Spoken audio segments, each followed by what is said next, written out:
مامۆستایانی بەڕێز، خوشکانی قەدرگران، برایانی خۆشەویست لە نافی دڵمانەوە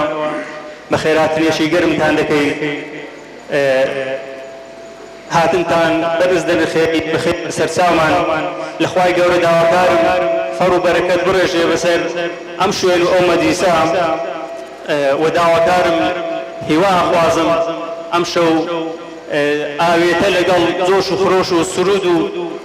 کەشێکی عرفانی کۆمەڵێک پند و وەربگریت لە هیجرەتی پێغەمبەرمان صلی الله عليه وسلم لە مەکەوە بۆ شاری مەدینە. سەرەتا میوان بەڕێزەکانم ئەناسێنم لە لای دەسەڵاتمەوە دکتۆر مادح بەرزێوەیی پێشنێژ و تارخوێنی مزگەوتی گەورەی بەرزێوە، دواتر مامۆستا عەقیل مەلا سەعید بانخواز و بەرپرسی مەڵبەندی 12 سۆرانی یەکگرتووی ئیسلامی کوردستان، مامۆستا مەڕوان گەڵاڵی بانخواز، دێمەوە لای سەرسەبم دکتۆر بێستون هاوپشە لەگەڵ دکتۆر شاعیرێکی ماسک و کاکشوان و کاک دکتۆریش دکتۆر گۆڤەند هەردوو وەکو تیپی ڕەنگاڵ ئەوڕۆ مەدرسەکەمان ڕۆشت دەکەن. بەڕێزان ئەم شەو بەمەبەستی یادی پێغەمبەر کە پێی دەبێت سەرەتای نوێژی موسڵمانان ئێمە ئەم هەنگەمان ڕێخستووە زیاتر دەرفەت دوانم پند و هەڵبسن لە کۆتی پێغەمبەر صلی الله عليه وسلم لە شاری مەکەوە بۆ وڵاتی یەثریب کە دواتر ناوبێتە مەدینەی پێغەمبەر صلی الله عليه وسلم. سەرەتا دەچمە لای دکتۆر مادح مامۆستا بەڕێز، گەر پێمان بفەرمووی هیجرەت چییە؟ لەوە بە دەست پێ بکەین هیجرەت چییە؟ ئەگەر هیجرەتمان پێ بناسیت هیجرەت بە هەستێکی مێژوویمان لەو باز بوو.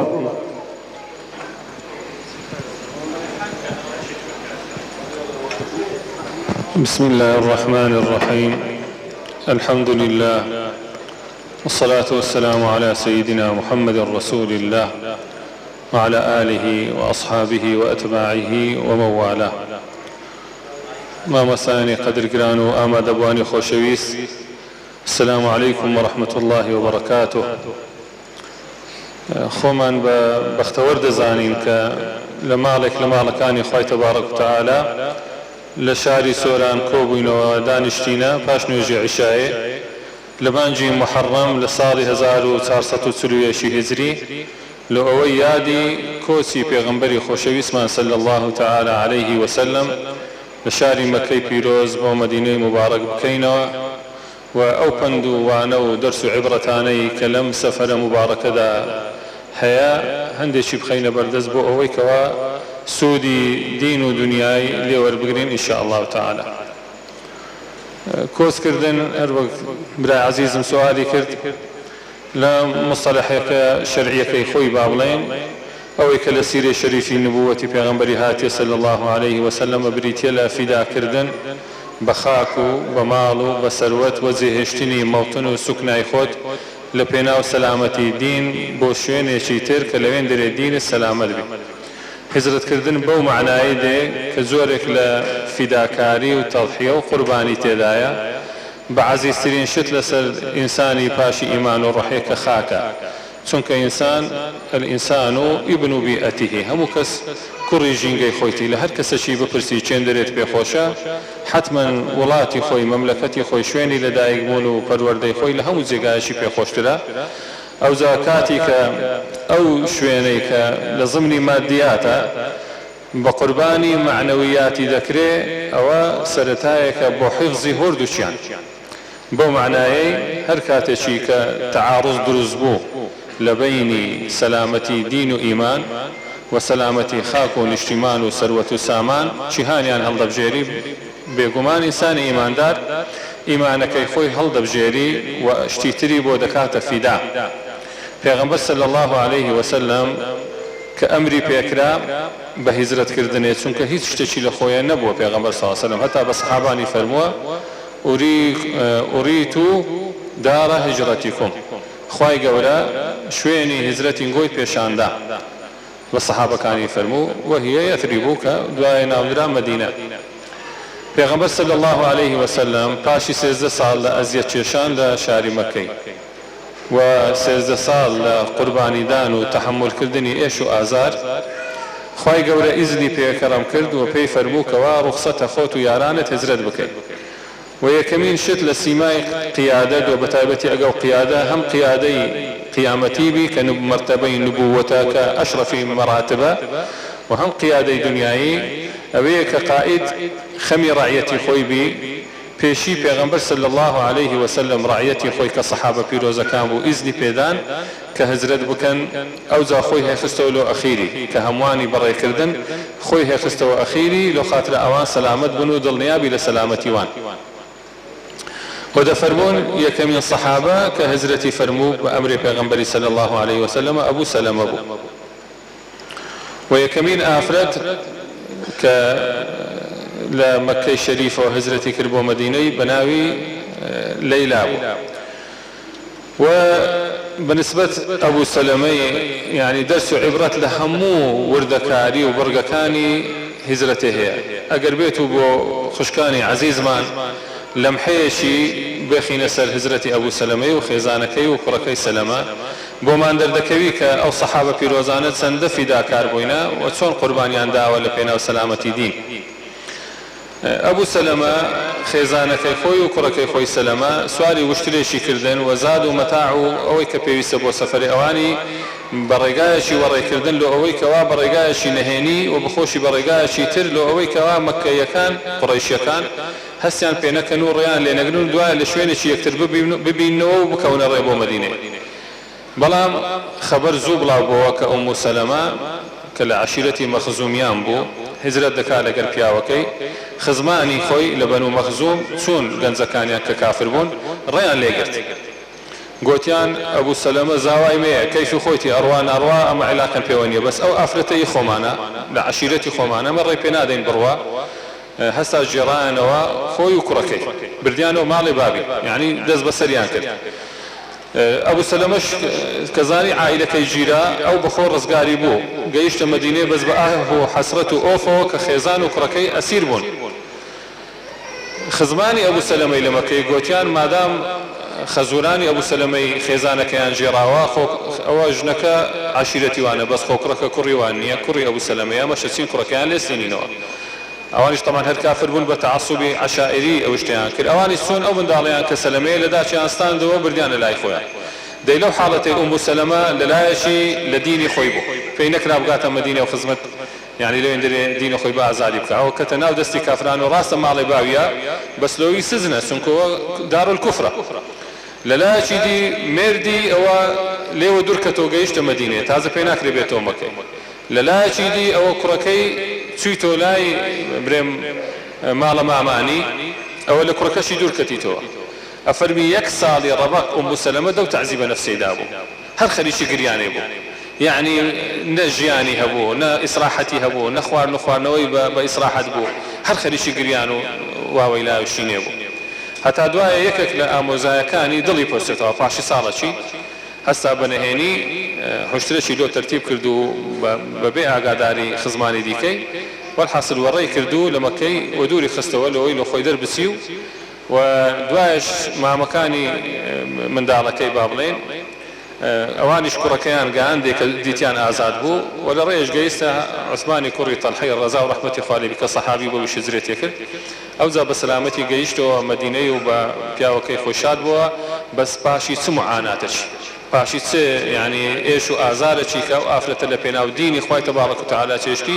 کەوە دەرسەکە لەو خوشکانمان کە سەبر و تەحەمل و ئارامی بگرن لەسەر دینی خوای تەبارەک و تەعالا چونکە پاشی هەموو تەنگانەکی خوای تەبارەک و تەعالا فەڕەحنایە دینی و پێغەمبەر صلی الله تعالی عليه وسلم لەو سەفەرە مبارەکەیدا دەکرا خوای تەبارەک و تەعالا بە سەفەرێکی وەکو سەفەری ئیسرا و میعراجێ بۆڕاقی بۆ بینی بۆ بنێری بۆ واسەی حەزرەتی جوبرائیلی و لەوێن دەرێوە بە ماوەیەکی کەمی شەوێ نەقلی بکا لە مەکەی بۆ مەدینەی هەر وەکو لە ماوەیەکی کەمی شەوێ نەقلی کرد لە مەکەی بۆ بەیت المقدس بەڵام ئەو معانات و ترس و لەرز و خەتەریاتەی کەوا بەسەری داهات درس لموضوع عيسية زانان دفرمون مسألة إسراء ومعراج ضيافة ميوان داري أخوة تبارك وتعالى لبو بيت المقدس واللي عندنا بو عاصمانا ضيافة ميوان دارش رئيس التشريف آسان كاري لقل دايا بلام أويدي كان تكليفي تبليغ نبوة بوا بلاو كنوي دعوايا بوا كتكليفي دعوا تبليغ رسالتش مشقتي بدوايا چونك عمر تبين نبوة تكليف مشقته لبر هندي بونو عيقوات لو أوي كلومي أمتش ببيت درسك همو أهل دين كميراث نبوتي عندو بزيمايا أسباب مادي بكاربين وتحملي مشقة أزيته بكن لبينا ودين إخوة تبارك وتعالى وأزيته أن يتبرتاو وبيغمبر صلى الله تعالى عليه وسلم همو وسائل مادي وهمو احتياطات بكار هنا لو سفريدا كأوش لو مفندو درسه كإما لهر كارشي خمان أسباب مادي ولا نني تنكو بكار هناني أسباب مادي دجايتي لقر توكلني لسر خواه تبارك وتعالى أويش لزمري بكار هناني وسائل وأويش هل أسيتو بابي توكل لسر خواه تبارك وتعالى كأسباب مادي كأويش لخلق خواه بكار بني البوسر كوتني پیغمبر صلى الله تعالى عليه وسلم ماويشي ماوا باش أوي الصحابة كاني ورأي كردن لمكة شريف ومدينة زاليرة تماشي أو دجايتي بير كرنوي قريشان ما ديت برساو كستناقضك لعقليتي وان هبوا پیغمبر صلى الله عليه وسلم لمكة لو فترك هتا باشي نبوتش لو زي صالي پیغمبراتيه أهلي مكة لكافر كاني قريشي لقل أوي كبروان بين دينا ودجايتي أنا كر ئەگەشتەی بە نرخی سەروەت و سامان و زێڕ و پارە و پولیان هەبا ئەو وەختی بن و کوشتیوە نەبوو لێدانین بپارێزە دەیان هینا خزمەت پێغەمبەری صلی الله علیه و سلم هانێ یا رسول الله صلی الله علیه و سلم ئەوان ناویان بە مجەڕەدی دینە ئەو شتە ئەمانەت بی لەکنەت و شت لەکنەت و نابێت و پیاوەشی شەریفی دەستپاچی ئەمینی ئەو شتەمان لۆ هەڵگرە بەس بڕواشت پێ ناکەین ها پێغەمبەر نی بەس پیاوەشی ئەمینی ڕازگوین ها شتەن لۆ هەڵگرە ئەو دژایەتیە لە عەقلیەتی کابرای کافری قوڕیشی هەتا پێغەمبەر صلی الله علیه و سلم فترێکی زۆر مەشغول بوو پێشی هجرەتەی بە تەسلیمکردنەوەی ئەو ئەمانەتانە و هەندێکیشی هەر لە لامان يعني حضرتي علي كردوا شيري خوي كباشي هزرتي أو أمانتانا بصاحب بكاتوا ودواية كافر كان زانيان كصحابي بيغمبري صلى الله عليه وسلم هزرتيان كردوا أو إشلام حال لشوتي لشوان هزرتك حسن بفلان جيري لداري قصي بن كلاب كدار الندوة بكوبنوا وراويان السيري دارين شيطاني شلو كوبنوا آماده بو خوشي بزلو برغو شكري كابرايشي بيراميدي نجدي بيشان ده حتى كسني ناسيوا لقريش كان قلت أنا تشيم ليرة بيدا بوي قلت من ميوان مريبوالم بيراميدي شي نجدي ما جملة كوبنوا ينقوا هاتي مش بركة رأيي باشم هبي لي مورجرن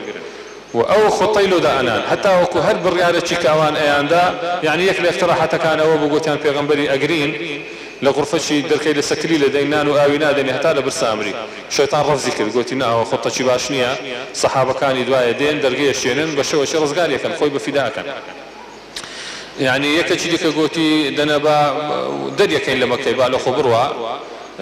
كرويش لنا وما أبي تبيا وشي غريب وآوارة لزيا كاس مرحبا هناك أو باخوازك يبريتوا قول الشيطان اعتراضك قلت بابا هو بيا وكا زماني خوشة أو كلامك أخويني تو تأثيري هي اللي خلشي والله لهل تسشي بيقاته دو قصاني لقلبك راس خلت إيماني بيديني دوايك لوغو خرابة هو مكان حتى أبو زهد بريالي دا قوتي 100 نفري سك هالقري لحموتي لو هو زكاني قريشي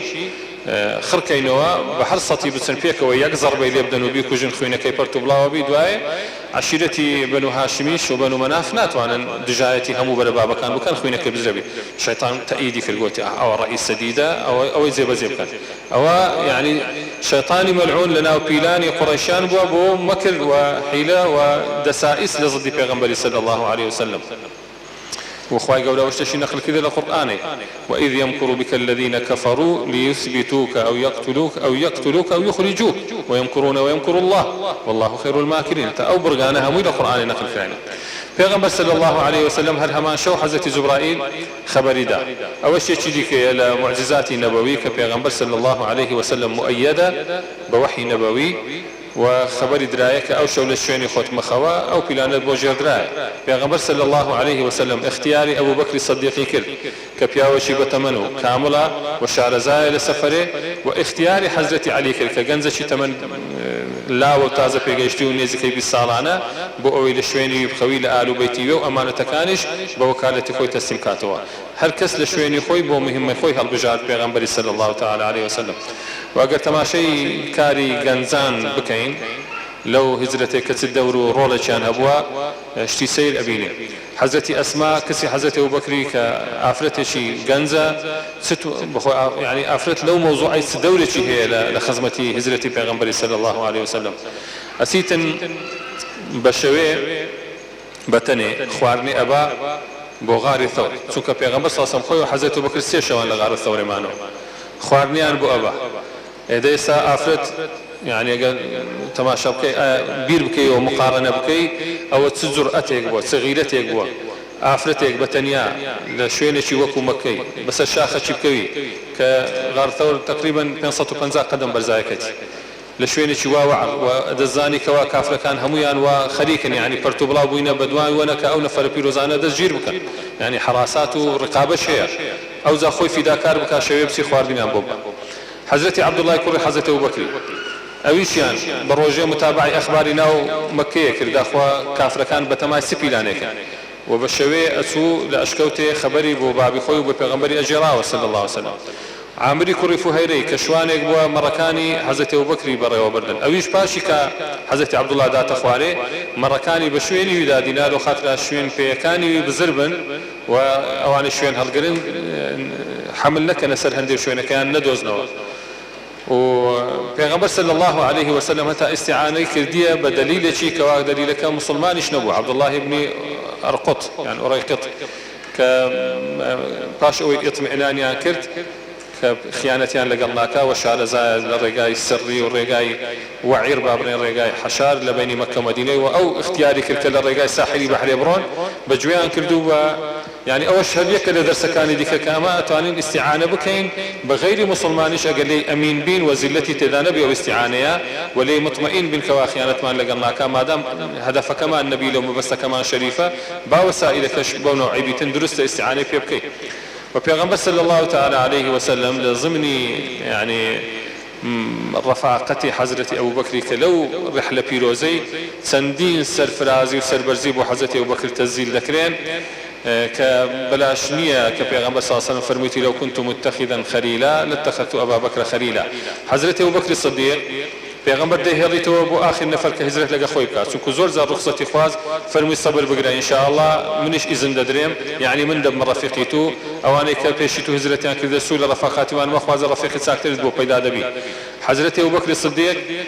هەرچی ماڵ و سەروەتی هەبووە کە هەندێک عولەما سیرە دەفەرمون لە بینی 5000 هەتا 6000 درهەمی زیوی هەبووە هەمووی بردێ لەو سەفەرێ ئاخر ئەوە کوڕە ئەوە کچە ئەوە عائیلەیە ئەوە بابیتی کە ساوی کۆرە بوون ئەوانەی بەزێ یەک مەصرفی بۆ جەنێ هێشتینە هەتا یعنی حەزرەتی عائیشە و حەزرەتی ئەسما دەرێن باپیرمان هات پاشەوەی کە بامان ڕۆیشت لەگە پێغەمبەری صلی الله علیه و سلم هاتە ماڵێ بەگۆ پاری چاوی کۆرە بوون ئەبوو قوحافە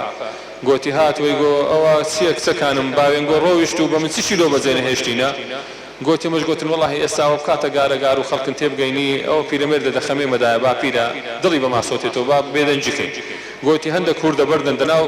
فەردەشی کردن پەڕۆکەکەن بەسەدادا گوتن گۆ با پیر نانەورێ بەجێشتێت وەرە گوتی بردن دەستن لەسەر ئەو تەریسەی کە هەندێک هوور دەبەردی تێدا بوون دەستی لێدان وەی زانی ئەو پارەیە گوتی باشە مادەمەوەی لۆ بەجێ هێشتینە خەمنیە ئینشاءالله گوتی بەست و هەندێن بوو کە ئەو کڕبی یعنی سیدی گفتوگۆی لەسەر ئەو مۆزوعی نەکا حەزرەت ئەبوبەکر هەموو ماڵی خۆی لەگە خۆ بردێ لۆ فیدای پێغەمبەری صلی الله علیه و سلم و تەنانەت لە ڕێ کە لەشکەوتێ بەسەرکەتن پێغەمبەر صلی الله علیه و سلم پێی و بەردەچی کەت پێی کول بوو خوێنی لێ هات نەیتوانی سیدی بڕوا حەزرەت ئەبوبەکر سیدیق کە بەخۆشی وەصف دەکرێت لە سیرەی بوونیەی ضعیف بووە ئەو جا پێغەمبەری صلی الله علیه و سلم لەسەر پشتی خۆ هەڵگرتیان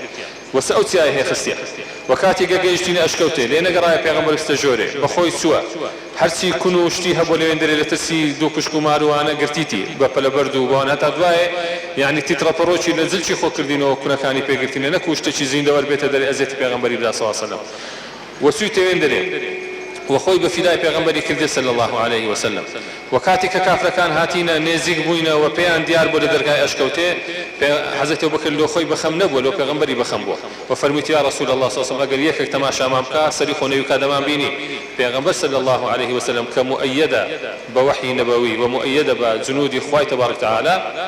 وأيده بجنود لم تروها لضمن وان عنكبوت وكوتر لكدار وانا هم جنود خوي تبارك وتعالى مسخري كردينا بو خدمتي پیغمبر صلى الله عليه وسلم يفرموا يا أبا بكر أنك باثنين الله ثالثهما آخر أو تيك هالشيشاني اثنين يعني پیغمبر لقد حضرت أبو بكر الصديق باثنين ناويان بيتن بجوت وخواش سيميانا باثنين الله أو يعني مرتبة بدسيس كسرتشنا كوتي لغير أبو بكر الصديق وهروها للريقة إذا كاتي كسون أخواري باس سيروجاب حضرت أبو بكر الصديق عندك زال بيش بيغمبري رويش صلى الله عليه وسلم دعاء ضلي مرتاحنا أبو يقول نكو خلقك لدواء وقاتا بيغمبري أدو أرويش أو زال يسونا بيشتي رويش أو زال يتنشتي راسي دمشي دي لتنشتي سوبي يعني صار أطرافي بيغمبري أقري نبو هموش للدخمي پیغمبری دا ابو صلی الله علیه وسلم حتی پیغمبر صلی الله علیه وسلم فرموی دری زورم دخمي دا یا ابو بکر يعني اتوي خوم بفدا بكي قلت والله خوم داك وما وحرسي هم بفداي توبي يا رسول الله صلى الله عليه وسلم حتى كاتك سراقيان بدواداهات كخبر زاني دون فل ساحل بحر ارون زاني اون وقريشي خلاتك زوري اندان ابو بكر كسشي اوانا بقري كليان ونزكتوا حضرت ابو بكر زور اور يداوا پیغمبر صلی الله علیه وسلم هیڅ اورین ادان حضرت أبو بكر فرموا نفرق بدوامان ويا زور بخيراته سواري حسب شيبوا توزي لمن في حسب هرستي نزل بوليمان فرموا ليه قرب بيت حتى ولي هات يعني زور لأن نزكته حضرت أبو بكر زور تنقابو أو ذا پیغمبر صلى الله عليه وسلم كأوري دعوة يكسر بيكاني حسب سراخي لخول راسه بس يقدر راكنا كويستي حسب كيدر بيني خول وتوزو شي برز بو دوكلاش شي رشت سسريان صورة زندقي سراخي دعوة أماني كرت لو هاتي أوان بقري أو زاري بو أسيري دستيوان قلت يا الأمان يا رسول الله صلى الله عليه وسلم بس بابا هلاك نسمى من توبة من إيمان بنقودينهم هرسي بيولوكم أقوي بأخوان أخوان نوب دمي قلت أنا إيشمان بكرستيتونيا بأخوان أخوان دويتونيا برو بس غي بزريمان ليبكا شوين بزريمان ليبكا وبيغمبر صراخة بعض نكاني كسرى شمدانته آخر ومعززي بيغمبري صلى الله عليه وسلم لو كاتي دون فل للصحراء هلدين همو قريشان لدونا خاتشي خوي بزيهشتيا مالي خوي بزيهشتيا هي سينية لمتاع دنياي دلي بعضني كسرى مدانت كسرى نيوي مملكة دنياي شرق دنياي لبن امبراطورية فارس بو كماليش امبراطورية فارس بو اخر اول ضمن معجزات النبوية كالعهد حضرت عمر هات زي وكاتي كخزائن كسران هنا حضرت عمر هردو بعضني كسرى هرقلت لنا مدينة كان سراقة ما بو بير بو هات بيجوتي خلاتي پیغمبري صلى الله عليه وسلم كوقت خو بهدي دابونه تدسي بقريانه كالقوتي والله امنا وقتي امزاني او معجزه ديتا غوري بس نمزاني دافا لسه تاريخ شي ديتا زي امزاني مسوقر او اشتم قسمه تبيتن بري او ذا وانا كاني درسي هجرتي او اندب بركتين او اند زورن بو همو سينو توجه كان درسي تدايا غنز بيوي استفاده بك دتواني استفاده بك افرد بيوي استفاده بك درس وانا كاني دتواني استفاده همو شرائحي كوملقا دتوان درس وانا وعبرت لهجرتي الشريفي پیغمبري صلى الله عليه وسلم وربقرن كما او عند درفته هي لخدمتان باسب كان ويتر بزيدن بو هورد ما مساي برز براني عزيزم ما مسا مروان وما مسا عاقل كوانش تيشك بخنسر خارقاني تر والسلام عليكم ورحمة الله وبركاته دست خوش بما سروريز باقي ورا پاداشی بخیر داتوا کومالک پندوانی دانستد باسکت حتما درفته بسیاری اللي كمان دي وزنابد ما مستعقيل دي ملاي برستان حتما كاتكات توين داوشي دو بسياركو يعني ماشي ما مستعقيل أمن لو بسيارو دست بيدا كما مستعقيل اگر پندوانی ما بوهل بنزيم شوازي كوسكردني پیغمبر صلى الله عليه وسلم كلا دواي هموان وكوسكا هيس هاولش پیغمبر تنها اوانا نبي كبدز بسرن ياخذ تيرو بكوتن ياخذ جد اشخاص زادان اوانا ما بنو ولا مكان اواني همو رولشتون باشا لدواي هموان وابوا اما تسبن دواني اجتداب والشواذ سكردات كدنو رابط كدني خلق قال له ابو مهندس رسافه بسم الله الرحمن الرحيم الحمد لله والصلاة والسلام على رسول الله وآله وصحبه ومن والاه سپاسی ملبندی کمالک این بو او دیدارو و او کبون و ایمانیا حزم لی پیش بسیاری او برزی بدو مقدمات بدو يعني خالی دست بکم خالی کم برزان گرینجی بایخدان ببون اسلام یکان و بون آین یکان براسی ارکیشی گوریه ارکیشی همولا یک معنا چه وقت تاک چه وقت جمع چونکە بەڕاستی ئەمڕۆ ئێمە لە قۆناغێک داین و لە مەرحەلەیەک داین بەداخەوە و زۆرش بەداخەوە کە بایەخدان بە بۆنە ئاینیەکان و بۆنە ئیسلامیەکان زۆر کەم بایەخی پێ ئەدرێ بەڵکو بەعکسەوە هەوڵێکی زۆر لە ئارادایە بە هەموو هێز و توانایەک هەوڵ ئەدەن ئەم مێژووە پڕ سەروەریە و ئەم مێژووە پڕ گەوهەرە لە بیری ئەمنەوە نوێیە ببرێتەوە بەڕاستی بۆیە بایەخدان بەم بۆنانە و زیندوکردنەوەی ئەو بۆنانە بەڕاستی ئەرکێشی گرینگە و مهمە چونکە هەر گەلێک ئەگەر ڕابردووی نەبێ تاریخی نەبێ بەڕاستی نەتوانی هەنگاو بۆ داهاتوو باوێ ئێمە شانازیە بەڕاستی ئێمە کە مسلمانین و دیندارین و شانازی ئێمە بەو تاریخە گەورەیە بەڕاستی کە بەداخەوە لە زیاتی ئەم بۆنە ئیسلامیانە بۆنەی سەیر و سەمەرە مەثەڵەن بۆنەی مەثەڵەن ڤالانتاین و یعنی ڕەنگەکان و نظام ساڵی میلادی و ئەوانە هەستەکەین بایخی پێ ئەدرێ لە بەرامبەریشدا ئەو بۆنە ئیسلامیە گەورانە بەڕاستی کەم بایخی پێ ئەدرێ بۆیە گرینگە واجب پێشی ئیسلامیانەیە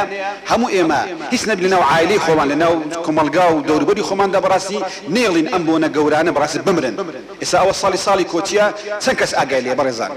نیوەی کۆمەڵگەی کوردەواری ئاگای نەکەوە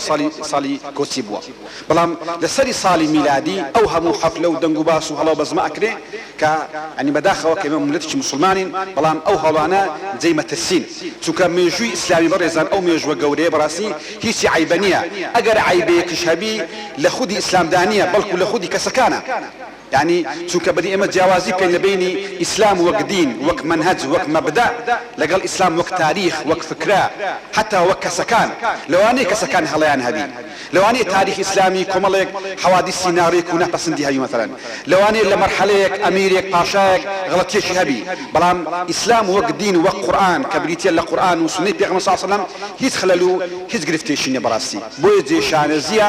و جێی سەروەریە ئێمە وەک مسلمان بەڕاستی شانازی بکەین بەو تاریخەوە بەو مێژووە و هەوڵ دێن زیندوو بکەینەوە بەڕاستی لە سەردەمێکدا ئێمە یعنی حملەمان هەیە و دژایەتی ئەکرێن و هەوڵ ئەدرێ ئێمە لەو مێژووە پڕ سەروەریە دابڕنەین و نەوەکانمان دوور بن لەو مێژووە خاڵی دووەم بەڕێزان بەڕاستی ئێمە کە باسی تاریخەکەین و باسی مێژووی ئیسلامیەکەین تەنیا سەبوردەیەک نییە یعنی حەکایەتێک بی و هەموو ساڵ دووبارەی بکەینەوە بەڵکو هەدەف لە جێڕانەوەی تاریخ و زیندووکردنەوە و یادکردنەوەی ئەو بۆنانە بریتیە لە دەرس وەرگرتن خی گەورە فەرمی لقد كان في قصصهم عبرة لأولي الألباب يعني هدف لا باسكردني تاريخ ميجو لإسلام دا براسي لا ورقرتني پندوانية برزان يعني پندي لي ورقرن براسي مبير كينو أو يادا قوريا كيادي كوسكردنا إما لبوجاني خومان لروي سياسي لروي اقتصادي لروي آبوني لهو باركان دا إما تسودي لي أبيني کە حتمما سوودی زۆرن بە تایبەتی یادی کۆچ کە ئەتوانین برین یەکە لە محەتە گەورەکانی تاریخی ئیسلامی محەتەیەکە لە بینی دوو قۆناغی نوێ قۆناغی دەعوە و بانگەواز و سڕیەت لە بینی قۆناغێکتر کە قۆناغی بەڕاستی کردنەوەی ئافاق و ئاسۆی گەورەیە لە بۆ دروستکردنی دەوڵەتی ئیسلامی دەوڵەتداری شارستانیەت گەورەبوونی ئەو ئیسلامەیە بەڕاستی بۆی ئێمە گەبمانێ فعلا هەنگاو بنین لە مەرحەلەیەک بۆ مەرحەلەیەکتر ئێمە کرێ زۆر سوود لەو مێژووە و تاریخە وەرگرین بۆیە تاریخی ئیسلامی بەڕێزان تەنیا هەرەوەنیە لە خوتبەکان و لە محاضەرەکان ئێمە چەند حەکایەتێک و چەند ناوێک بیستین بەڵکو بۆ ئەوەیە ئێمە دەرسی لێ بگرین بۆیە ئەگە سەیری قورئان بکەین بەڕێزان قورئان زۆر کەم بایەخ بە تەفسیلاتی حەکایەتەکانەدا ونما أصحاب الكهف ناري ناويان تياو ناو ثانية مثلا بيغمبر كان لكام تاريخ ولا كام شعر ولا كام شوي اللي دايقونا بلكو هدف في القرآن لجيرانا ويوم حكاياتنا أقصير بكين باسي عبرتا باسي بندوانية إما لجاني خماندا تون واني لو درسانا وقرين بوي ضرورة براسي ما كيسا كوبينو ولو مجلسو ولو دانشنا مباركة دا إما سود ورقرين براسي تسوك تاك تسوك جماعة حتى وكو حكومات ودولتهم وانا إما درسي لو كوسكا وقرين وبتوين هنقاو لبو دهاتو بنين ديمو سر بسياري أمريزا لسر يعني درسو أنا كان سباس يعني دسخوشي ماوسا دكتور مادي حكين براسي كدرسو أني باشي باسكر وشي باسكرا أم كوسكرا كري إنساني قنت درسي لورقري إنساني قائد درسي يعني لورقري إنساني الرعية درسي لورقري همو مباركان دا براسي درسي شي قوريه أو درسي باسكرا كبريتيا لا كبيغمبري إخوة صلى الله عليه وسلم همو نفركاني بريكر أو نشاني أوي براسي أصوى يا قائد ورابري مسلمان كان خمخور دلصوز بي كاركاني أمتي خوي جيبك رعيتي خوي جيبك إنجا باسي خوي بك براسي مترسي وخطريات لسرق لكي لابا خوي فداكاري ولا مقدمي إيشا كان دابي كبداخل أمر أم صفة قورية لسلوك ورفتاركاني قائدەکانی مسلمانەکان بەڕاستی نییە، بعکسەوە ئەوان تێرن و خەڵک برسی، ئەوان لە خۆشی و لە ئیسراحەت و خەڵک ماندی و شەکەت و هیلاک بەڕاستی. پێغەمبەری خوا صلی الله علیه وسلم هەموو ئەو سەحابانە بەڕێەکە، هەمووان دەربازەکە، هەمووان ڕزگارەکە لە مەیلەت و ناخۆشی، لە دینیان ڕزگارەکە لە ئەم عەبودیەتە و لە ئەم بەستنە لە تەعزیب و لە هیلاکی، بەڵام خۆی لە ئەخیر ئەمین تۆ بەڕاستی خۆی ئەکاتە فیدا. اینجا ئەمە نیشانەی قائیدی ئینسانی مسلمانە، قائیدی ئینسان و دیندار و خواناسە بەڕاستی. و دەرسێشتر لەو دەرسانی کە یعنی ئەکرێ ئێمە سوودی لێ وەرگرمەتەی لەو زەمانەدا بەڕێزان، ئەوەیە سیقەبوون بە بەرنامەی خوای گەورە، کە بەداخەوە ئەمڕۆ ئەم سیقەیە زۆر لاواز بووە بحكم أو مؤامرة قورانية لسر أمة الإسلامي لسر عالم الإسلامي براسي خريكا مسلمانان بأمل بن بهواء بن بلام إما الليادي كوس كردنا في ربين كسيقة من بخواي قوة زور بهيز برزان آخر تنقانا دا لآخر مرحلة دا إما شعار إنسان إيمان دار مسلمان لا تحزن إن الله معنا، لا تحزن إن الله معنا، أو إن الله معنا زور قرين برزان بلام أو إن الله معنا كي باش أوي همو أسباب مادي دستي بيو بقري بغمري خوا وش ما وصف فرموي خوا كرا وش يادي إسراء ومعراج يعني بلحظاتك بغمري خوا برين بكري ولا مدينة دابندري بلام بؤه ما ديبونا أو همو أزيتا أو همو أم تختي تجوانا قائدك بيغمبر صلى الله عليه وسلم مساعدك أبو بكر أوي كتمويل وزيري وشري خواردن ديني أسمائك تي أبو بكر أوي استخبارات عبد الله كريتي مثلا أوي كوا تمويها يعني ريشويني بي أسماء عبد الله أشريتوا عامري كل فهيري شوانكية براسي أوي قائدي مسيركية وريرشان دركية عبد الله كوري أريقطة أو همو خطيش محكم وجوان دا أندري بوي أم كوس كردنا وأم مسيري بسلامتي بروا براسي جا براسي إما لا تحزن إن الله معنا شعاري زور قولي برزان إما لكاتي ناخوشي ولكاتي تنقاندا ولو سردمدا إساكا هسكين جايتي دينداري وخاناسي ومنهجي خواي قورا زور بتندي أكري إما لو كاتن نابي سيقب بخواي قورا يعني لذز بدي سيقمان بخواي قورا هبي بومر زي إما أهلي أو سيقيبين لا تحزن إن الله معنا وابر كينا كخوي قال دقل معنا برزان إما أجر خاوني أو دين بين أو ديني كخوي جورا يعني وعدي دا كنصرة إنسان إيمان دار ومسلمان بدا كتأييد إنسان إيمان دار بدا براس إيمان نبي بترسين كلوي كإما تشي مشكلة وقرفتها بين بلام مش باس ما كد بو مرزي إيمان لأسي أو يعني قيادي بين أو دعوي بين أو دين بين كهمو أسباب كان ورقرين يعني توكل أصل الإسلام ده براسي بلام تواكل خطر إخوانا خاصة پشبستن بأسباب كوني ضرورة واجبة بلام پشليك كردنوو بناوي إمام مسلمانين وخي قوار السرمان دخي ولا أرادانية شون لي امتحان اگر يعني كامتحان ذكري براسي شيء حول أداء خمان دي أكا با فلبي با مسجي با سافر بي أو درزي باش ديني إنساني مسلمان اگر همون شون يجبكا وبردوام قرآن بخوين بلام من نخويني الامتحان دبناتي لواني فرق إنساني إيمان دار وكافر أو بي كإنسان إيمان دار كمسلمان أو إيمان دار يقيني بخواي قورة برزا باش أوي كخزور خماندي أكا لواني خواي قورة ذاكري بخوتك لواني لشوينة كتوشي مشكلة بي خواي قورة تأيدي بك معنوياتي لو برسكاتوا بلان براسي أقر نخويني ودزنك دي بأسباب مادي خواي قورة نازي هناك برزان أم دنيا امتحان بو همومان بو إنساني كافر بو إنساني مسلمان بو همو لايك شي خوي ماندي أكا شي تي أكوشي شي دستقري بأسباب أم كونا خواي قورة مفقي أكا براسي أو تغرب لروي مادي لروي تكنولوجيا زور بيش كوتون كافريشن بلام خوي قورا او علمي داناوا هر كسك ام علم جيب جيب خوي قورا سري ديخي بوي برزان او يأسبونا كأمر براسي وشري مطلوبة يعني إيش رسالة كمسلمانان توش يأس بكرين بهوا بكرين تواو ديني خواي قورا يعني مسلمان كان يعني هر أوان ديانا دزدي تيان بيناكري ناتوان إداري ولاد كان ناتوان مستقبل إدارة كان براسي أما هموي محاولات يائسن بيوس إنساني مسلمان وإيمان دار يقيني بخواي قورا هبه ودلنيا به كخواي قورا أم دين هسر داخل أمر يانسلي بلام قرينجا إما لأسي أو سركوتنا دابي ودز بقرين بو أسبابي نصر وأسبابي سركوتن كزور قرينجا مطلوبة خلش كلا درس كان برزن حزم لي أماجي بيبدم رولي آفرت لم هزرت هذا كما وصل بشك باسي كبراسي يعني أجسير كين لحمو محطة كاني تاريخ إسلامي آفرت رولش جورو جراني بو براسي لا یادی کۆسکردنیش بەڕێزان ئەگە سیرکەن بەڕاستی ئافرەت ڕۆڵێکی جەوهەری بووە بەبێ ئافرەت ئەم کۆسکردنە سەردەکەوە بەڕاستی هەر لە عائیشە ڕەزا و ڕەحمەتی خوای لەسەر بێ ئەسمای کچی ئەبوبەکر باس کرا بە وەزعی خۆی کە حەملیش هەبووە کە بێن ذات النطاقین کە دوو شتی لەخۆ ئابەز بەڕاستی دوو یعنی چیتی پشبێنی لەخۆ ئابەس بتوانێت ئەم کارە بکات ئەمانە هەموو نیشانەی ئەوەن کە ئەم دینە و ئەم بەرنامەیە و ئەم مێژووە پرسەروەریە بەڕاستی ژن و پیا و پێکەوە دروستیان کردی بەڕاستی پیاو بە تەنیا ناتوانێت ئەم کارە داوایە و ئەم کارە گەورەیە جێبەجێ بکات ژن ڕۆڵێکی جەوهەری و ڕۆڵێکی ئەساسی بووە سەرخستنی ئەم کۆسکردنە بەڕاستی چلا لە سەرەتای کۆسکردنە یان لەو کاتێکەوە پێغەمبەر کۆچ کرد و لە مەدینە کە ئیستیقبالی پێغەمبەر و سەحابەکان کرا و لەوێ دووبارە ئافرەت بەڕاستی ڕۆڵی جەوهەری و ئەساسی بوو لە بنیاتنانی شارستانەتی ئیسلامی بەڕاستی ئەوەش نیشانەیەکە و داوای هەموو ئەو ڕەدی هەموو ئەو کەسانەیە کە ڕۆلی ئافرەت لە ئیسلامدا کەم دادەنێن و لاوازی ئەکەن ئەمە پێیان دەڵێن بەڕێزان لە هەموو محەتەکانی ئیسلامە و لە هەموو تەڵسیە و فیداکاری کە ئیسلام نواندی بەڕاستی ژنان و خوشکان دەستی گەورەیان هەبووە و ڕۆلی گەورەیان هەبووە بۆ سەرخستنی ئەم دینە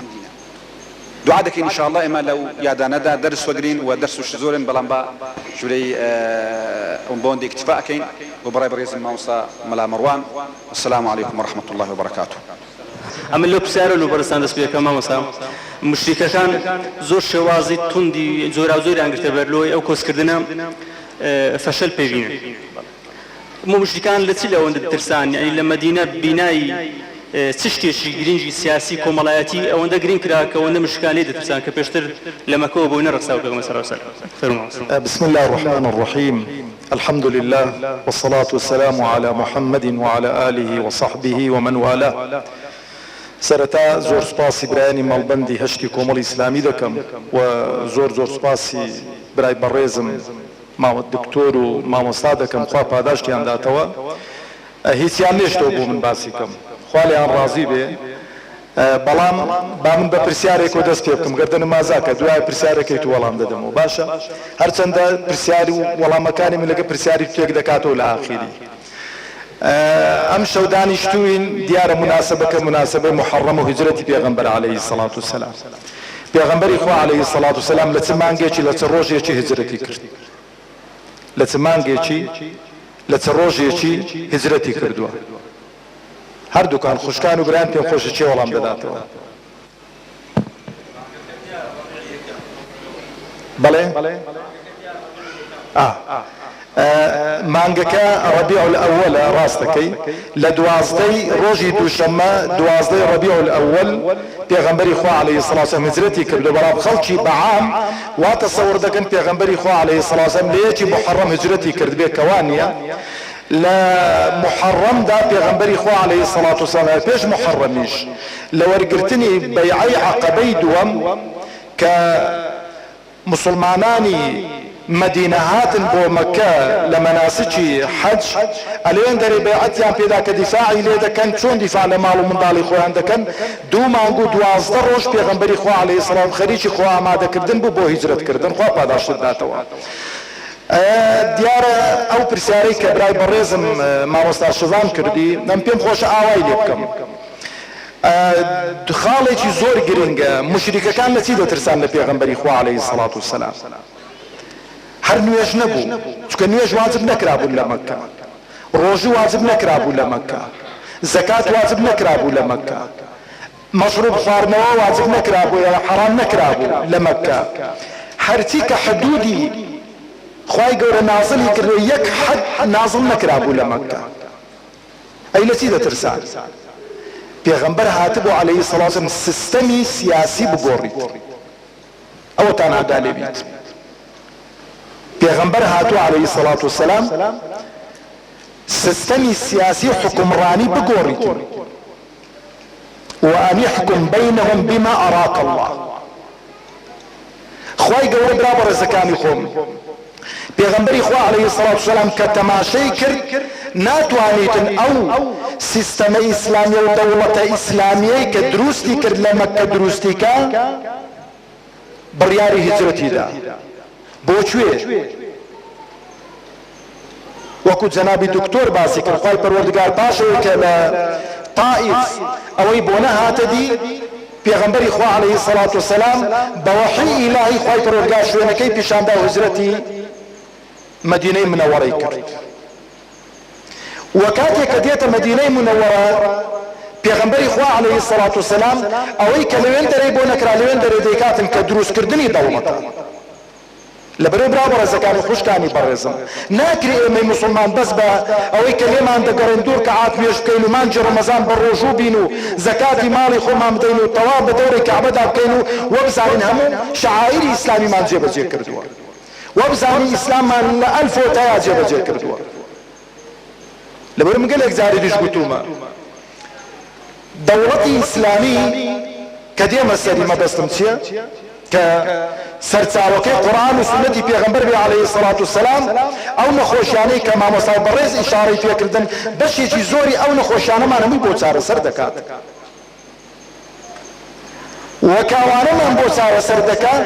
اختیارێکی مطلقیش دەداتە ڕەعیەتەکەی خۆی لە مەسەلەی تەعەبود و عیبادەت و پەیوەندی و موسڵمانبوون و موسڵمان نەبوون لەبەرەوەی پێغەمبەری خوا عەلەیهی السەڵات وەسەلام کە هاتە مەدینە دەوڵەتی بناغەی دەوڵەتی ئیسلامی دامەزران ئەوە بوون کە مشریکەکان لێی دەترسان ئەوە بوو کە دکتۆر باسی کرد کە گوتیان بیکوژن بانە چێتە دەرەوە لێرانە لەبەرەوەی کە بچێتە دەرەوە ئیشی خۆی دەکا ئیشی خۆی کرد ئەو جەبرا بەڕێزەکانی خۆم خوشکانی عەزیزم خاڵی دووەم کە پێم خۆشە ئیشارەی پێ بکەم بەڕاستی کە بەگوێی هەموو دنیایدا بدەین ئەو عەدالەت و ئەو ئاشتی کۆمەڵایەتی کە لە دەوڵەتی ئیسلامیدا بەرقەرار دەبێت لە هیچ دەوڵەتێکی دنیا بەرقەرار نابێت ئەو وڵاتانە زۆر گەڕاومە من لە ئەوروپا و لەو وڵاتانە و لەو وڵاتە عەرەبیانە و لە وڵاتی خۆشماندا ئەو ئازادیە کاتێک قبولیانە کە زەرەری بۆ کورسیەکەیان نەبێتن هەر کاتێکی ئەو ئازادیە زەرەری بۆ کورسیەکەیان بێت ئەو کورسیە بە خوێنی هاوڵاتیانی خۆیان سوودی دەکەن یەکەم تەجروبەی دەوڵەتداری لە مێژووی جەزیرەی عەرەبی بە دەوڵەتی مەدینە دەست پێ دەکاتن کە سەرچاوەی یاسادانانی قورئان و سنەت دەبێت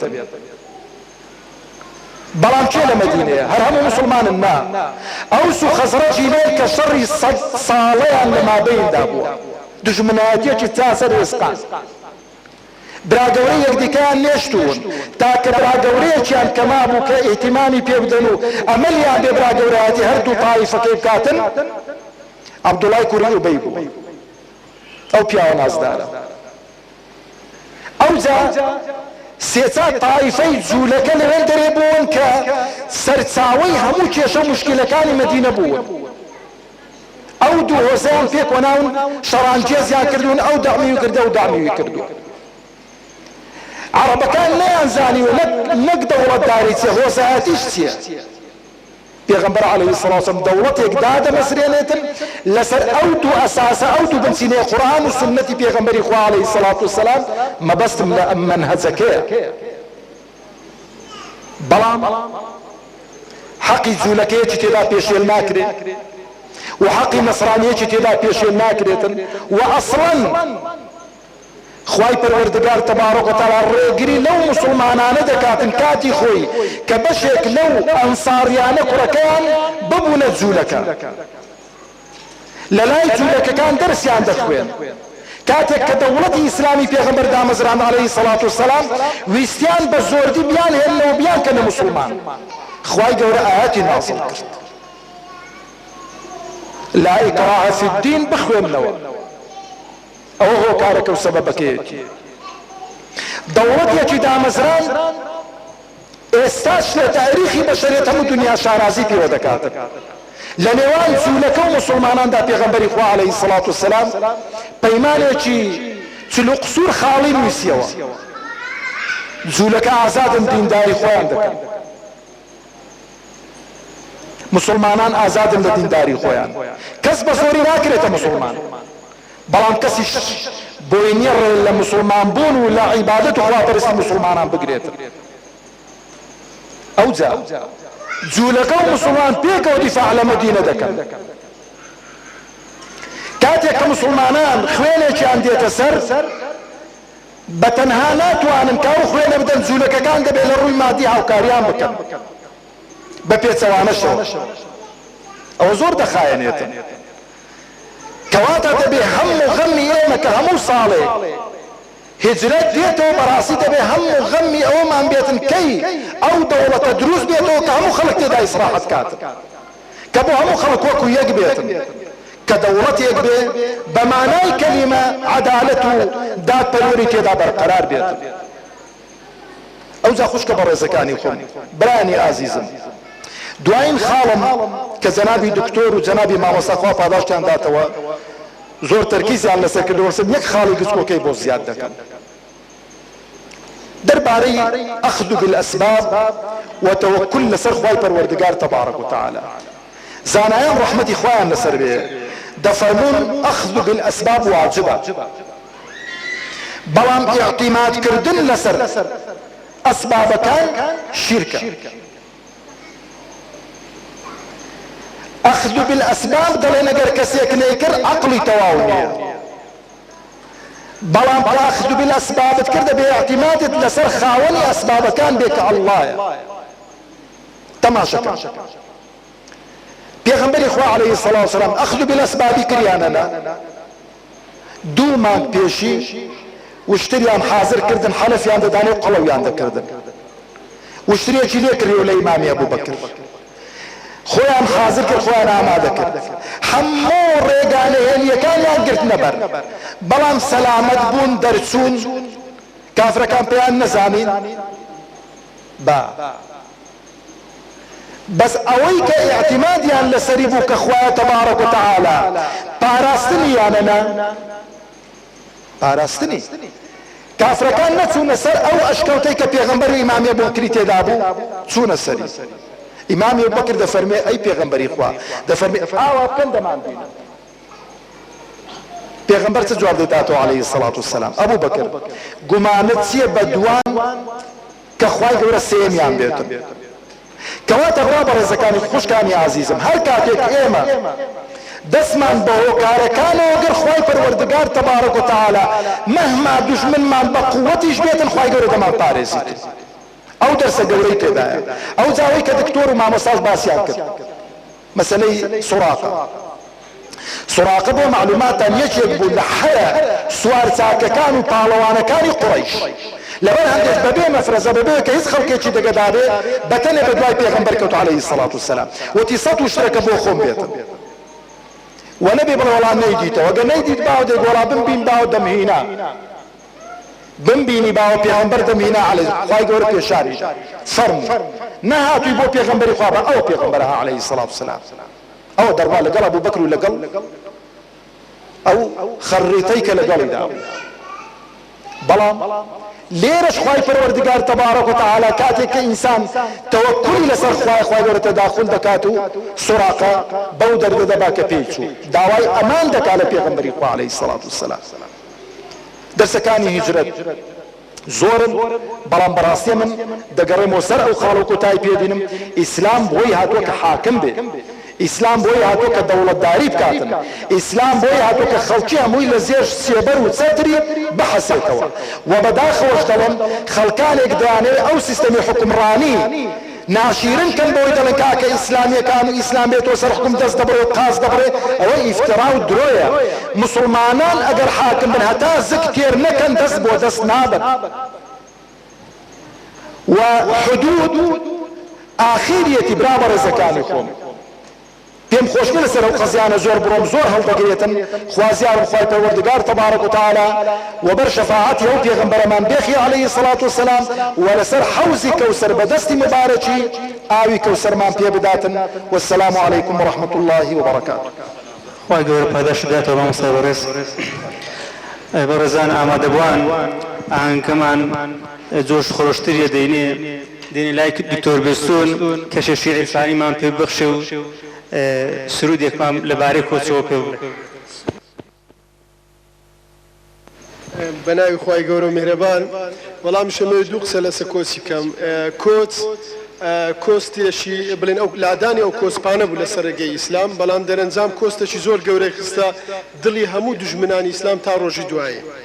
و من پارچە هۆندراوەشم لەسەر کۆست نووسی بوو بەڵام دامە مامۆستاشوان ئەو بەدەنگە لێ من پارچە هۆندراوەش تکێ لەژێر ناونیشانی مەشقی عیشقا هیوادارم بتوانم لەو مەشقی عیشقەی دەرەنجامەکەتان پێ ئاشنا بکەم ئەی هودودی سەبا ئەی هودودی سەبا نەچێ شارێکی تر بێهودە خاراوە بۆ دیدارێکی تر ئەی هودودی سەبا نەچێ شارێکی تر بێهودە خاراوە بۆ دیدارێکی تر مەملەکەتی دڵم کەشفکە بۆ هەزار جار وەرە نەک تەنها جارێکی تر من خۆم تاج و تەختم دێنم بۆ دیداری چونکە جگە لە مەنی مەچارێکی تر بەدڵ دێمە دیداری بینینی دڵ لە چاو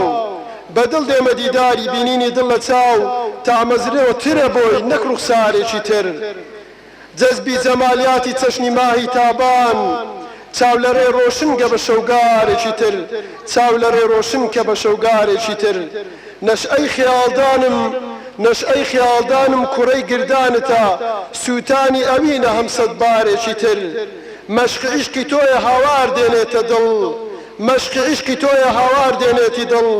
تا ئەبەد لێ بدات وەک دەف هەوارێکی تر نیگاری ئاکارت وەک نەخشی سەربەردا ئاکامە بە چەشنت شێوەکارێکی تر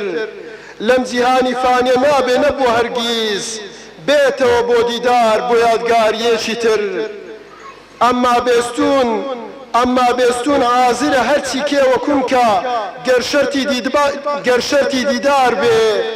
یا ڕێکارێکی تر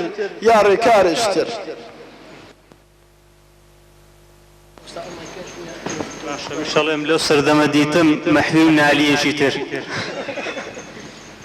کاغمەلاشۆن فەرموو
مسلمانان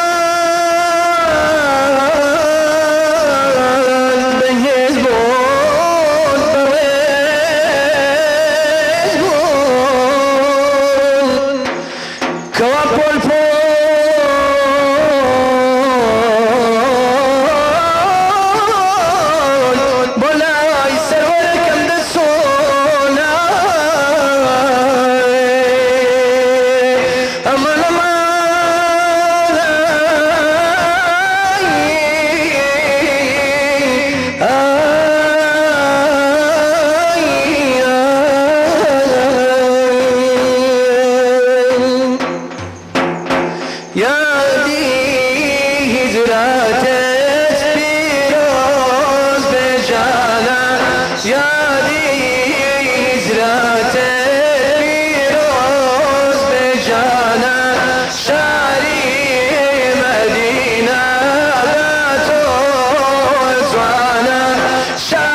شفا بود بیماران ای مایه شفا بود بیماران یادی هجرتت پیروز به جانم یادی هجرتت پیروز به جانم شهری مدینه با تو جوانم شهری مدینه با تو جوانم إنا فتحنا كسور فتحا إنا فتحنا كسور فتحا سرتا فبالاي سربارس يمدحا سرتا فبالاي سربارس يمدحا يا دي هجرتك پیروز به جانم یادی هجرتت پیروز به جانم شهری مدینه با تو جوانم شهری مدینه با تو جوانم كنت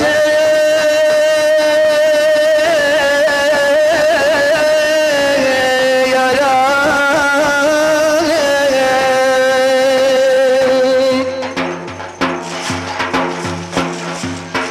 كنت يا رئيس كنت يا الذي يا رسول الله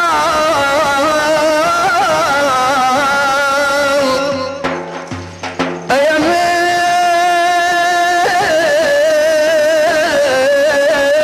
ميت يا ولد الروجة لبسات بوالكم يا رسول الله يا دي هجرتك پیروز به جانم يا دي هجرتك پیروز به جانم شهری مدینه با تو جوانم شهری مدینه با تو جوانم شهری مدینه با تو جوانم شهری مدینه با تو جوانم شهری مدینه به تو جوانم دەنگتان خۆش بیاڕێ بەخوای گەورە پاداشتان بداتەوە ئەدەگە لای جەنابەتی مامۆستایانی بەڕێز یەکی چەند خولێشی ترتان هەیە چەند پرسیارێکم هەیە یعنی پرسیارەکان تایبەتینە ئەگەر بە کورتیش وەڵامیان بدەنەوە سوپاسدانەکەین کاری تۆرمادە لەلای بەڕێستانەوە دەست پێ دەکەین پێغەمبەر صلی الله علیه وسلم دەفەرمێ لا هیجرەتە بعد الفتح ئایا هیجرەت تەواو بووە ئێمە لەم سەردەمەدا چۆن هیجرەت بکەین هیجرەت لە چی بکەین بسم الله الرحمن الرحيم زانایان دەفەرمون لە ڕاوەی ئەو فەرمایشتە پیرۆزەی کە پێغەمبەر صلی الله عليه وسلم فەرموویەتی لا هیجرەتە بعد الفتح دەڵێنەوە یعنی تایبەتە بە هیجرەت لە مەککەی لۆ مەدینەی کە پێشی هەنجینێکە پێشی فەتحەیە هیجرەت واجب بووە يعني واجب وك مسلمانان لنا كافران نمينا وبسنا مدينة بقينا بيغمبري صلى الله عليه وسلم تكو بيغمبر صلى الله عليه وسلم فرميتي أنا بريء من كل من يقيم بين ظهراني المشركين بلا مفرون باشوي كمكة فتح كراء مكة بو دار الإسلام سيدي لدار الكفر شوراء بو دار الإسلام إيدي باشين جينيك بيوسينا كرتيدي كخلق لما كي هزرت بكاتن لو مدينة دون أو حديثة علاقة بو معناي وهي بلان فرمایشتی دیکە زۆر هەنا کە یعنی هانی ئومەتی ئیسلام دەدەن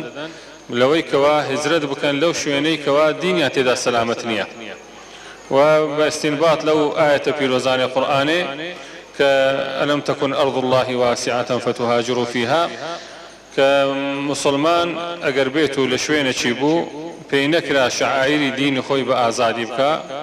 يعني ڕێی پێ نەدرا کە دینداری وەکو ئەوەی کە خوا لە سێوازم کردەبی کە ئەنجامی بدا و شوێنێکی تر هەبوو کە لەوێن دەرئەیتوانی دینی خۆ بە سەلامەت بکە پێویستە لەو شوێنە هیجرەت بکە بستە شوێنێکی تر کە دینەکەی سەلامەت بی ئەوە لە ڕووی هیجرەتی بەو معنایی کە يعني متعارفة ومتبادرة وديارة وهجرتي ديكي ذنوب ومعاصي شيء قلبي بين الله أنا معنويكي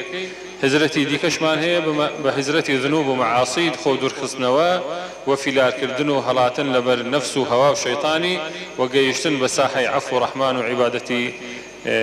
منزه باك وعفيف وشريف خودر خصنوا لساحي جناحان بو ساحي توبة أو معناه شيء هالضجيري لهجرته أقر بيته أو معناه معنوي شيء وربقري تسخوش ما مصابر سوق الدفت من يبقى موهر بسارك من زنابة الشيب أي بوسي ما مصام إمام عمر بأشكرا كوسي كرد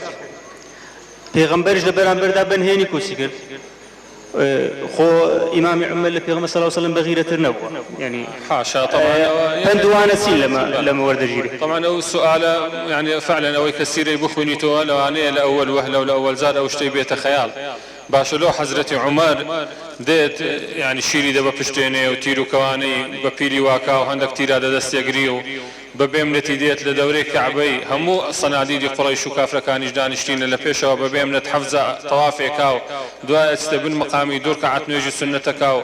دعاء ديت برانبري أقصى شامبيري شاهت الوجوه أي أورو على الرجل حاشا وارثة كافرة أو زاريتن هر كسك ديويتن داچي ببي تزكسوتاو هر كسك ديوي مندالي يتيم ببن هر كسك ديوي خزان بي ببيوجن با مردو بياوبي لو دولانم ودوا دابي وأرواتن يكسش نيوري بدوا دابس حزرتي عمر كمغوار وفاروق بو نوعيوه وكاتي كذا ماشي هزرتي پیغمبري شكل صلى الله عليه وسلم بشوي هزرتك أو بمتخفي وبنهيني وبأسبابي زور كتازة باسكران مسألة كتيا مسألة كذا خالد زور رونو أشكراء أويا كبيغمبر صلى الله عليه وسلم مشرعة يعني سنتي بيغمبري صلى الله عليه وسلم هل سوكوتكاني بيروزي بيغمبري صلى الله عليه وسلم بو إما دستور وياسا وتشريعه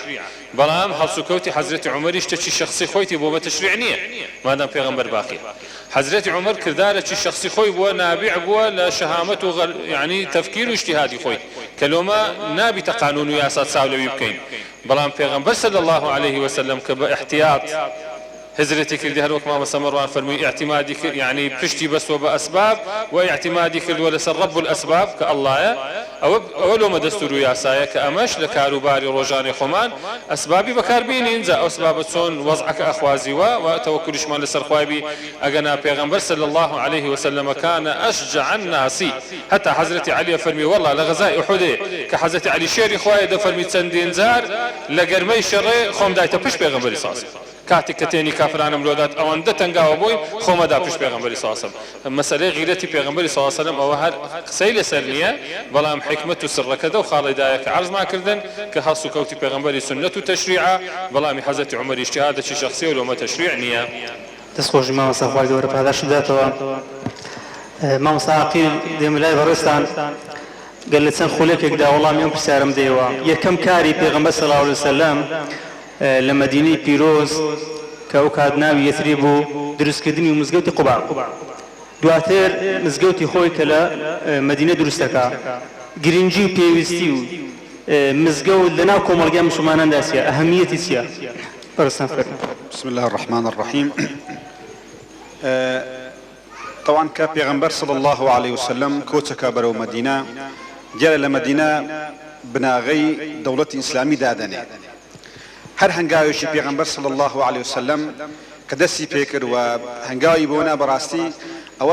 بو ایمه درسه که ایمه بمانوی دولت دابنین و هنگاو برو دولت داری دابنین براستی که سود لا آکار رفتکانی پیغمبر وگرین صلی الله علیه وسلم پیغمبر صلی الله علیه وسلم بریزان اگر سیر کین یکم هنگاو و یکم بناغا بمزگو دسی پیکر اوش معنی اویا پیش اویتو حیکلو بناغو عمارات قد كيو براستي بيوستا دلو دروني أمد دروسكي بيوستا ربطي أو خلقبكي بخالقي خويك خوي رب العالمين براستي إما ناتوانين أجر دولتش بين بشكليات ناتوانين برنجاري معاناة وتحديات بينوا أجر خلقاني شي خاوەن ئیمانێکی ڕاستەقینە خاوەن دینداریەکی ڕاستەقینە دروست نەکەین بەڕاستی ئەوەش بەوە دەبێ کە ئێمە ئەو خەڵکە تەربیەکەین تربیەش کە شوێنی تربیەش بەڕێزان مزگەوتە بەڕاستی ڕەبتی ئینسانەکان بە مزگەوت ئەمە ئەساسی هەموو هەنگاوێکە و هەموو خاڵێکە کە پێویستە ئێمە پشتی بێ بەرسین بەڕاستی ئێمە گە بمانوێ فعلەن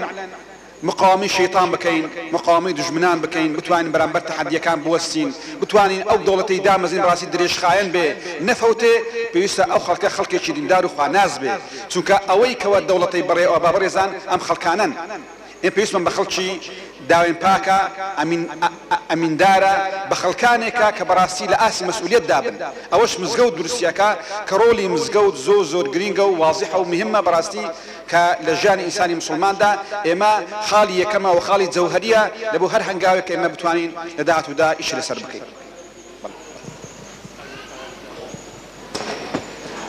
مامۆستا مەڕوان مامۆستای بەڕێز دوو پرسیارم بەڕستانی خوای گەورە کۆتایی بە وەسفی کۆسەران دێنێ دەفەرمێت بە ئولائیکە هوم الصادقون و کۆتاییش بە وەسفی پشتیوانان دێنێ فەئولائیکە هوم المفلحون صادقون و مفلحون گەورەترین وەسفکردنن گەر هەوەستەیەک لەو وەسفە بکەی ئەوانە بەچی گەیشتن بە مەرتەبەیە دواتریش پرسیارم ئەمەیە پێغەمبەر صلی الله علیه وسلم لە ژیانی خۆیدا هەدیە قبول کردووە ئەی بۆ ئەو خۆشتری ئەمامی ئەبوبەکری بە هەدیە قبول نەکرد بە خولەی کڕی بۆ کۆسکردنەکەی بەڕستان فەرمووە الرحیم والله مامۆستا زانایان زۆر قسە لەسەرەوە دەکەن ئەو مەرتەبەی کە هاوڵانی پێغەمبەری پێگەیون بە ئەنسار و مهاجیر بە تایبەتی تابعین قسەیەکی زۆر جوان دەکەن دەفەرمون ئەو مەرتەبەی کە ئەسحاب پێیگەیوە کە خوای گەورە ستایشیان دەکا پێغەمبەر لێیان ڕازی بووە نە بە زۆری نوێژانیان بووە نە بە زۆری ڕۆژوانیان بووە نە بە زۆری ماڵبەخشینیان بووە بەس ئەو دڵەیان لەگەڵ خوا ڕاست بووە ئەو دڵە لەگەڵ خوا ڕاست بووە و صدق و صداقەت و پاچیەکی چاچیان دە و دڵەدا بووە لەبەرەوەش ئەگە تەماشە بکەی لە بەیعەی ڕضوان خوای گەورە چ دەفەرمێت دەربارەی ئەسحابی پێغەمبەری خوا عەلەیهی سەڵات وسەلام خوای پەروەردگار دەفەرمێ عەلیمە ما فی قولوبهم خوای گەورە دەزانێت چ لە ناو دڵەکانیاندایە لەبەرەوە ئەساسەکەیەتی و برا بەڕێزەکەی خۆم پرسیاری دیکە دەربارەی پێغەمبەری خوا عەلەیهی سەڵات وسەلام بەڵێ بەڵێ علەما دەفەرمون واچا کە قائید چاوی لە مڵکی ڕەعیەت نەبێت قائید سەرکردە چاوی لە مڵک و ماڵی ڕەعیەت نەبێ بۆی کە چاوچنۆک دەرنەچێتن یعنی لەسەر ماڵی خۆی بە ماڵی خۆی وشتری لە ئەبوبەکر کڕیوەتەوە کە نزیکترین کەسی خۆی بووە لەبەرەوە پێغەمبەری خوا عەلەیهی سەڵات وسەلام قبولی نەکردو کە بە هەدیەش پێدا هەدیە وەرنەگرتووە لەو لەبەرەوە پێویستە کاتن کەسێکە بە تایبەتی کە خەڵک تەشجیع دەکات بە ماڵ و ڕوح و گیانیان دیفاع لە دینی خوای گەورە بکەن بۆ خۆی ئەولاترە کە لە پێش خەڵکی وا بێتن پێغەمبەریش عەلەیهی سەڵات وسەلام لە پێش هەمانیان بووە و ئاخر قسەشم ئەگەر ڕێم پێ بدەن ئەوەی کە دکتۆری برا باسی کرد غیرەتی پێغەمبەری خوا عەلەیهی سەڵات وسەلام زۆر عەجایب بووە حتا دەڵێن لە مەدینە شەوێک دەنگێکی زۆر عەجایب هات خەڵکەکەی هەمووی تاسان ئەو سەحابە بەغیرەتانە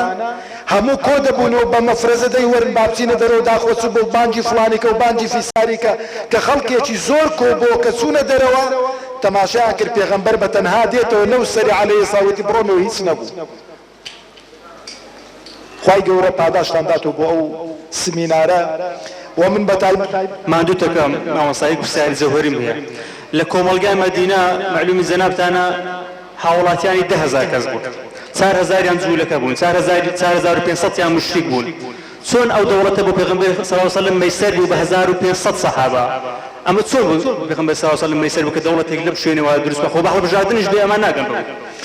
وڵات جارێ هەڵبژاردنەوە پیاوا لێ ترساوە باسی هەڵبژاردن هەنەکەی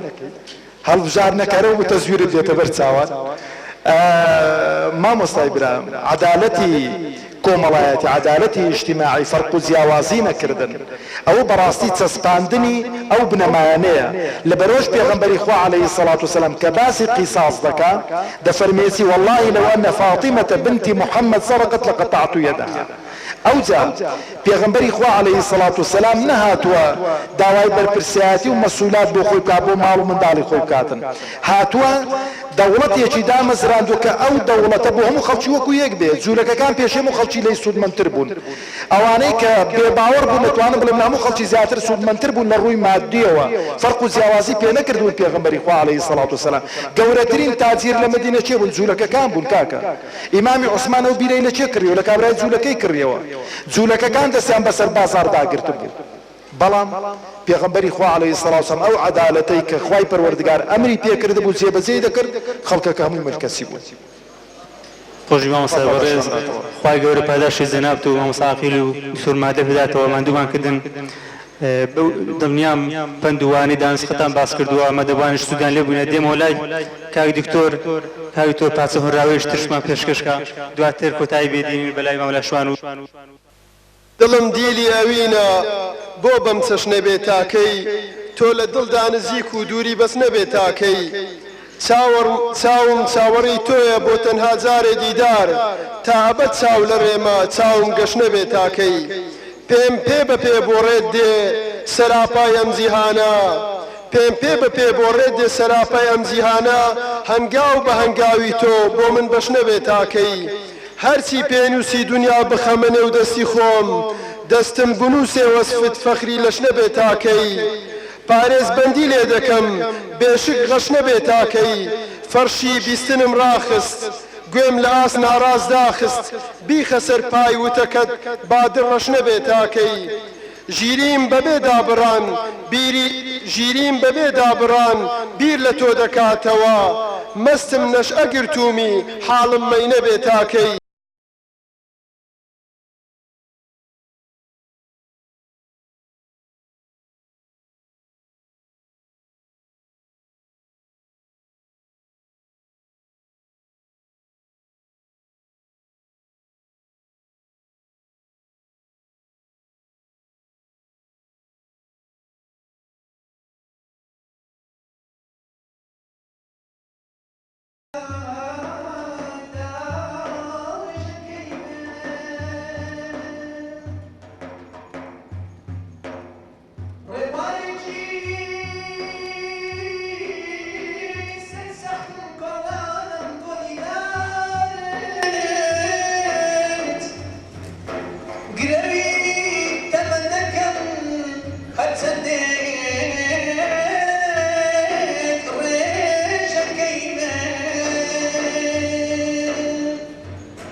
خاڵی ئەخیری و سێمی ئەمە ئەو دانیشتە پیرۆزەمان لێرە ئایا دەچیتە بابی مباحات و مندوبات و مستحباتیان دەچیتە بابی بدعکەوە هەندێک کەس یعنی هەر حەزی لەوەیە کە هەموو شتێکی مۆری بدعی لێ بداتن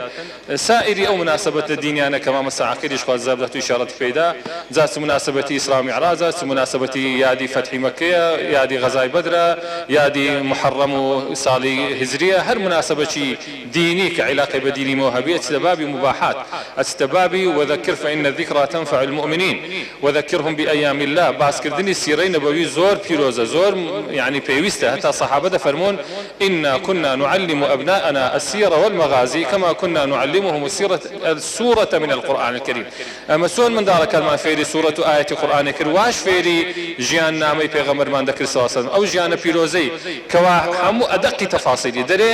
يعني أو موضوعي كلو بيغمبري ريكوتي حتى مستشرقين معزبا درين الشخص الوحيد الذي ولد في ضوء الشمس ونعرف عنه أدق التفاصيل هو سيدنا محمد صلى الله عليه وسلم هيز كسك نلا بيشيو نلا بدوايوي أو هاد وردكاري تفاصيل خلقي وخلقي همو وردكاري كان جياني بيغمبري صلى الله عليه وسلم بتفصيل باسكرانه هيت شتكنية خفاء وسر وبنانو فصل ششارة ولجر بردبيتن هموي لجر لسبر دستيا بيغمبر كأنما أوا يعني معجزة كلا معجزة كانت ديكي بيغمبري صلى الله عليه وسلم كسيري نبوي ومكشوف يعني واضح ورون وأشكرايا وإما بيسر برزين وبيويست كوانا ويداهاتوش بيزانن وأو مناسبات أنا خير وباداشتان بيويس أو جنز زوانانا زوجتي لواني جوان لي بود سيري نبوي كلواني جوان لي نبي خاصة ليستاكا قراءات ومطالعة زعيف بويا أو زور مناسبات أنا خير وباداشتان بيويا وأزرو ثوابيان ودواويا ومش بخم بقناعتي هاتما محضا لله وتنيا لبر زمان دي خوي تبارك وتعالى كمن لبركتي باسي بيغمبري صلى الله عليه وسلم لو ما ديسي خيركم بيبقاتم كوتا كيف دعاء دين درين اللهم صل على سيدنا محمد صلاة تنجينا بها من جميع الأهوال والآفات وتقضي لنا بها جميع الحاجات وتطهرنا بها من جميع السيئات وترفعنا بها عندك على الدرجات وتبلغنا بها أقصى الغايات من جميع الخيرات في الحياة وبعد الممات إنك سميع قريب مجيب الدعوات اللهم اجعل جمعنا هذا جمعا مرحوما وتفرقنا من بعده تفرقا مغفورا ولا تجعل فينا شقيا ولا محروما برحمتك يا أرحم الراحمين وصلى الله على سيدنا محمد وعلى آله وصحبه وسلم والسلام عليكم ورحمة الله وبركاته.